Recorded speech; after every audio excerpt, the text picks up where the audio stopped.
हम सब पैसे कमाते हैं, बचाते हैं, निवेश करते हैं और सोचते हैं कि धीरे धीरे हमारी दौलत बढ़ती जाएगी। लेकिन क्या आपने कभी सोचा है कि आपकी दौलत का सबसे बड़ा दुश्मन कौन है?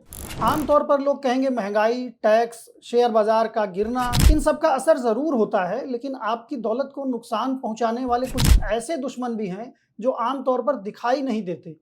न कोई अलार्म बजता है, न कोई अलर्ट आता है, लेकिन दौलत के ये दुश्मन साल दर साल आपकी कमाई को खाते रहते हैं। पैसे का फंडा में आज बात करेंगे आपकी दौलत के ऐसे ही 7 दुश्मनों की।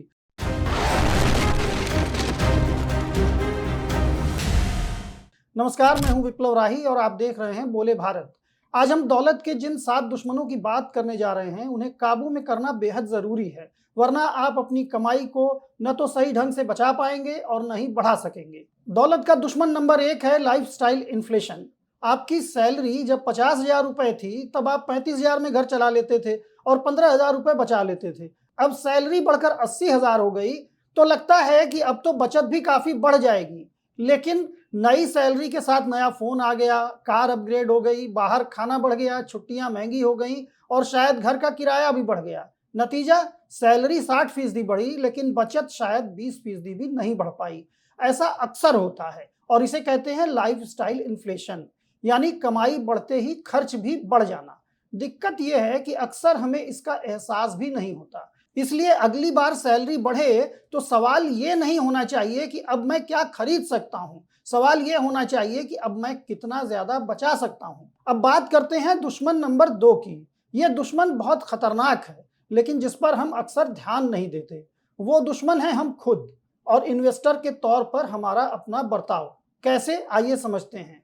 मान लीजिए आपने शेयर बाजार या म्यूचुअल फंड में पैसे लगाए। अब आगे क्या होता है? अक्सर बाजार में तेजी आने पर हमें लगता है वाह, पैसे बढ़ रहे हैं तो इसमें और पैसे लगा दो। इसके बाद जब बाजार गिरने लगा तो घबराहट में क्या करते हैं, पैसे डूब रहे हैं, सब बेच दो। इसके बाद बाजार दोबारा फिर ऊपर जाता है तो वही शेयर या फंड लोग फिर से महंगे दामों पर वापस खरीद लेते हैं। यानी महंगा खरीदा, डर के कारण सस्ता बेच दिया और फिर महंगा खरीद लिया।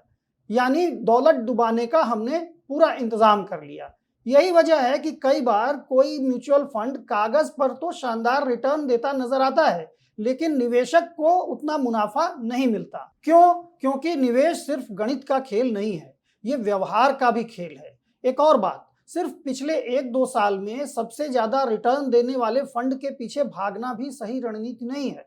निवेश उस फंड में करें जो आपके लक्ष्य, रिस्क लेने की क्षमता और निवेश की अवधि के हिसाब से सही हो। बाजार में सीधे या म्यूचुअल फंड के रास्ते निवेश करते हैं तो गिरावट के दौरान एक लाइन हमेशा याद रखिए, असली समस्या बाजार का गिरना नहीं, घबराहट में लिया गया गलत फैसला है। अब बात करते हैं दुश्मन नंबर 3 की, जो है इंश्योरेंस की कमी। जरा सोचिए, आपने 10-15 साल मेहनत करके अच्छे खासे पैसे जमा किए, तभी अचानक परिवार में किसी को कोई सेहत से जुड़ी बड़ी समस्या आ गई, जिसके इलाज पर कई लाख रुपए खर्च हो गए।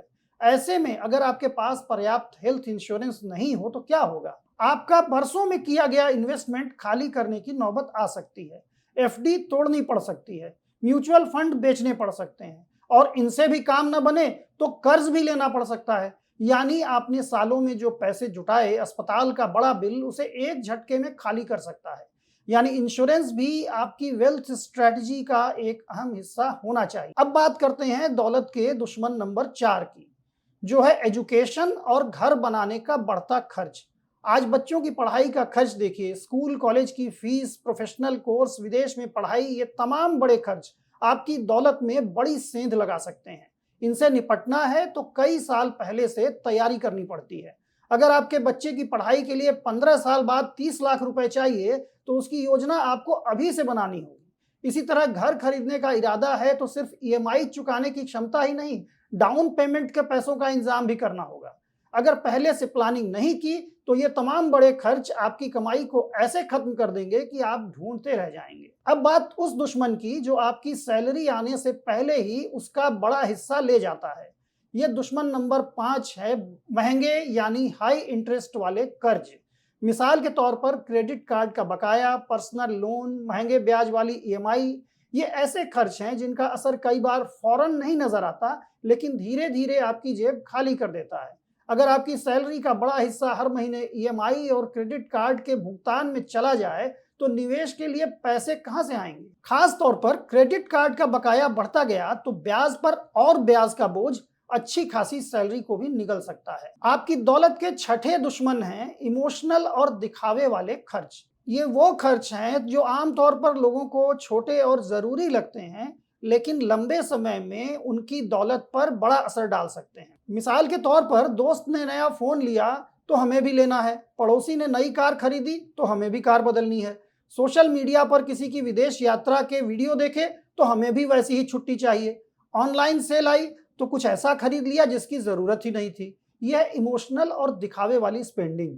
हर खर्च गलत नहीं है, अपनी कमाई का पैसा अपनी खुशी पर खर्च करना बिल्कुल ठीक है, लेकिन दिक्कत तब होती है जब हम अपनी जरूरत के हिसाब से नहीं बल्कि दूसरों की जिंदगी से तुलना करके खर्च करने लगते हैं। क्योंकि सोशल मीडिया पर आपको दूसरे इंसान की पूरी जिंदगी नहीं दिखती, सिर्फ उसका वही हिस्सा दिखता है जो वो दिखाना चाहता है। इसलिए अगली बार कोई बड़ी चीज खरीदने का मन हो तो पहले खुद से पूछिए, मुझे इसकी जरूरत है भी या नहीं, या सिर्फ इसे देखकर ही मेरी इच्छा हो रही है। ये छोटा सा सवाल आपकी दौलत के दुश्मन से निपटने का बड़ा औजार बन सकता है। और अब बात करते हैं आपकी दौलत के सातवें दुश्मन की, जो है इमरजेंसी फंड या लिक्विडिटी की कमी। मान लीजिए आपने सारा पैसा किसी ऐसे निवेश में लगा दिया जहां बहुत अच्छा रिटर्न मिल रहा है, लेकिन अचानक आपको 5 लाख रुपए की जरूरत पड़ गई और आपके पैसे किसी ऐसे निवेश में फंसे हैं जिसे तुरंत निकालने पर नुकसान होगा। ऐसे में आपके सामने दो ही रास्ते हैं, या तो महंगा कर्ज लीजिए या निवेश को गलत समय पर निकालकर नुकसान उठाइए। यानी सही इन्वेस्टमेंट के लिए सिर्फ ये देखना काफी नहीं है कि आपको अपने पैसों पर कितना रिटर्न मिल रहा है, ये देखना भी जरूरी है कि आपने इमरजेंसी फंड के तौर पर पर्याप्त रकम अलग निकाल कर रखी है या नहीं।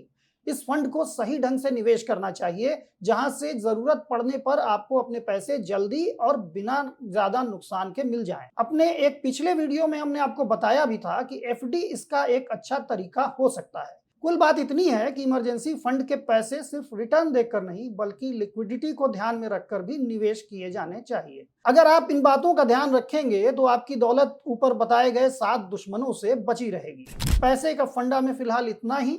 ऐसे ही और वीडियो देखने के लिए बोले भारत को सब्सक्राइब कर लीजिए।